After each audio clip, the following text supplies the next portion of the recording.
మత్తయి సువార్త 18వ అధ్యాయం. ఆ కాలమున శిష్యులు యేసునొద్దకు వచ్చి పరలోక రాజ్యంలో ఎవడు గొప్పవాడని అడుగగా, ఆయన ఒక చిన్న బిడ్డను తన యొద్దకు పిలిచి వారి మధ్య నిలవబెట్టి ఇట్లనెను, మీరు మార్పు నొంది బిడ్డల వంటి వారైతేనే గాని పరలోక రాజ్యంలో ప్రవేశింపరని మీతో నిశ్చయముగా చెప్పుచున్నాను. కాగా ఈ బిడ్డ వలె తన్ను తాను తగ్గించుకుని వాడెవడో వాడే పరలోక రాజ్యంలో గొప్పవాడు. మరియు ఈలాంటి ఒక బిడ్డను నా పేరట చేర్చుకొని వాడు నన్ను చేర్చుకొను. నా యందు విశ్వాసం ఉంచు ఈ చిన్నవారిలో ఒకరిని అభ్యంతరపరచువాడెవడో వాడు మెడకు పెద్ద తిరుగటి రాయి కట్టబడిన వాడై మిక్కిలి లోతైన సముద్రంలో ముంచివేయబడుట వానికి మేలు.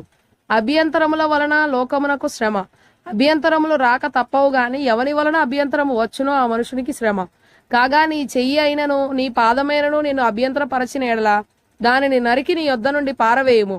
2 చేతులను 2 పాదములను కలిగి నిత్యాగ్నిలో పడవేయబడుట కంటే కుంటివాడవుగానో అంగహీనుడవుగానో జీవములో ప్రవేశించుట నీకు మేలు. నీ కన్ను నిన్ను అభ్యంతరపరచిన ఎడల దాని పెరికి నీ యొద్ద నుండి పారవేయుము. 2 కన్నులు కలిగి అగ్నిగల నరకంలో పడవేయబడుట కంటే 1 కన్ను కలిగి జీవములో ప్రవేశించుట నీకు మేలు. ఈ చిన్నవారిలో ఒకరినైనను తృణీకరింపకుండా చూచుకొనుడి. వీరి దూతలు పరలోకమందున్న నా తండ్రి ముఖమును ఎల్లప్పుడూ పరలోకమందు చూచుచుందురని మీతో చెప్పుచున్నాను. మీకేమి అనేక ప్రాచీన ప్రతులలో ఏలయనగా తప్పిపోయిన దాన్ని రక్షించుటకై మనుష్య కుమారుడు వచ్చెను అని కూర్చబడి ఉన్నది. తోచును ఒక మనుష్యునికి 100 గొర్రెలుండగా వాటిలో ఒకటి తప్పిపోయిన ఎడల 99 కొండల మీద విడిచి వెళ్లి తప్పిపోయిన దానిని వెదకడా వాడు దాని కనుగొనిన ఎడల 99 గొర్రెలను గూర్చి సంతోషించినంత కంటే దానిని గూర్చి ఎక్కువగా సంతోషించునని మీతో నిశ్చయముగా చెప్పుచున్నాను. అలాగుననే ఈ చిన్నవారిలో ఒకడైనను నశించుట పరలోకమందున్న మీ తండ్రి చిత్తము కాదు. మరియు నీ సహోదరుడు నీ ఎడల తప్పిదము చేసిన ఎడల నీవు పోయి నీవును అతడును ఒంటరిగానున్నప్పుడు అతడిని గద్దించుము. అతడు నీ మాట వినిన ఎడల నీ సహోదరుని సంపాదించుకొంటివి. అతడు వినని ఎడల 2-3 సాక్షుల నోట ప్రతి మాట స్థిరపరచబడినట్లు నీవు ఒకరినిద్దరిని వెంటబెట్టుకొని అతని యొద్దకు పొమ్ము. అతడు వారి మాటయు వినని ఎడల ఆ సంగతి సంఘమునకు తెలియజెప్పుము. అతడు సంఘపు మాటయు వినని ఎడల అతనిని నీకు అన్యునిగాను సుంకరిగాను ఎంచుకొనుము. భూమి మీద మీరు వేటిని బంధింతురో అవి పరలోకమందును బంధింపబడును. భూమి మీద మీరు వేటిని విప్పుదురో అవి పరలోకమందును విప్పబడునని మీతో నిశ్చయముగా చెప్పుచున్నాను.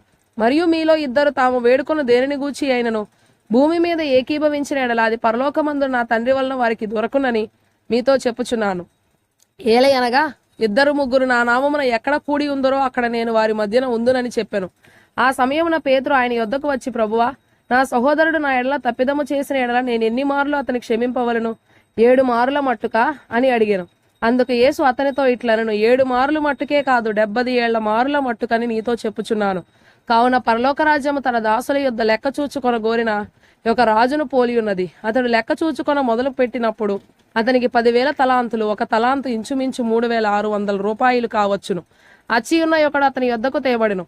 అప్పు తీర్చుటకు వాని యొద్ద ఏమీ లేనందున వాని యజమానుడు వారిని, వాని భార్యను, పిల్లలను, వానికి కలిగినది యావత్తును అమ్మి అప్పు తీర్చవలనని ఆజ్ఞాపించెను.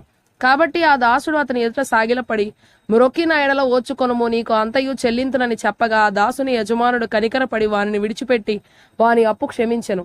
అయితే ఆ దాసుడు బయటకు వెళ్లి తనకు 100 దేనారములు, 1 దేనారము ఇంచుమించు ₹1 కావచ్చును, అచ్చియున్న తన తోడి దాసులలో ఒకరిని చూచి వాని గొంతు పట్టుకొని నీవు అచ్చియున్నది చెల్లింపుమనెను. అందుకు వాని తోడిదాసుడు సాగిలపడి నా ఎడల ఓచుకొనుము, నీకు చెల్లించేదనని వారిని వేడుకొనెను గాని వాడు ఒప్పుకొనక అచ్చియున్నది చెల్లించు వరకు వారిని చెరసాలలో వేయించెను. కాగా వాని తోడిదాసులు జరిగినది చూచి మిక్కిలి దుఃఖపడి వచ్చి జరిగినదంతయు తన యజమానునికి వివరముగా తెలిపిరి. అప్పుడు వాని యజమానుడు వారిని పిలిపించి, చెడ్డదాసుడా, నీవు నన్ను వేడుకొంటివి గనక నీ అప్పంతయు క్షమించితిని. నేను నిన్ను కరుణించిన ప్రకారము నీవును నీ తోడిదాసుని కరుణింపవలసి ఉండెను గదా అని వానితో చెప్పెను. అందుచేత వాని యజమానుడు కోపపడి తనకు అచ్చియున్నదంతయు చెల్లించు వరకు బాధపరచు వారికి వానిని అప్పగించెను. మీలో ప్రతివాడును తన సహోదరుని హృదయపూర్వకముగా క్షమింపని ఎడల నా పరలోకపు తండ్రియు ఆ ప్రకారమే మీ ఎడల చేయుననెను.